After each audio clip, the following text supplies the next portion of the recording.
Diqqat aholiga tezkor xabar.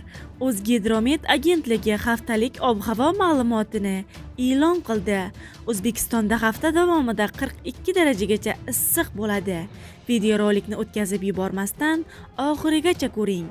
Assalomu alaykum hurmatli tomoshabin, kanalimizga xush kelibsiz. Agar kanalda yangi bo'lsangiz obuna bo'lishni, videoroligimizga esa like tugmachasini bosib qo'yishni unutmang. Alloh barchangizdan rozi bo'lsin. Diqqat qiling, ushbu hafta davomida O'zbekiston hududi bo'yicha issiq ob-havo bo'lishi kutilmoqda. O'zgidromet prognozlariga ko'ra, kunduzgi havo harorati 37-40 daraja atrofida. 12-13 avgust kunlari ba'zi joylarda 41-42 darajagacha bo'ladi. Kechalari harorat asosan 21-26 daraja bo'ladi. 11 avgustdan 14 avgust kunlarigacha havo biroz bulutli bo'ladi. Ba'zi joylarda o'zgaruvchan bo'ladi. Yog'ingarchilik kutilmaydi.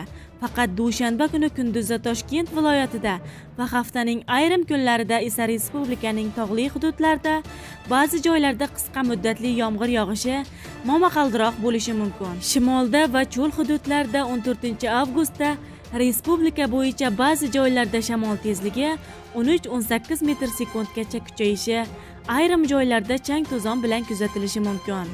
Toshkentda 11 avgust kuni kunning ikkinchi yarmida shaharning ayrim joylarida biroz qisqa muddatli yomg'ir yog'ishi momaqaldiroq bo'lishi mumkin.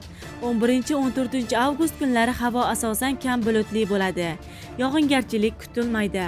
Havo harorati kechalari 23-26 daraja, kunduz kunlari 37-40 daraja. 12-13 avgustda 41 darajagacha bo'ladi. Avgust oyi oxiriga kelib, O'zbekiston hududiga nisbatan salqin havo kirib kelishi mumkin. Natijada kunduzgi harorat asta-sekin 25-30 darajagacha pasayadi deyiladi ma'lumotda.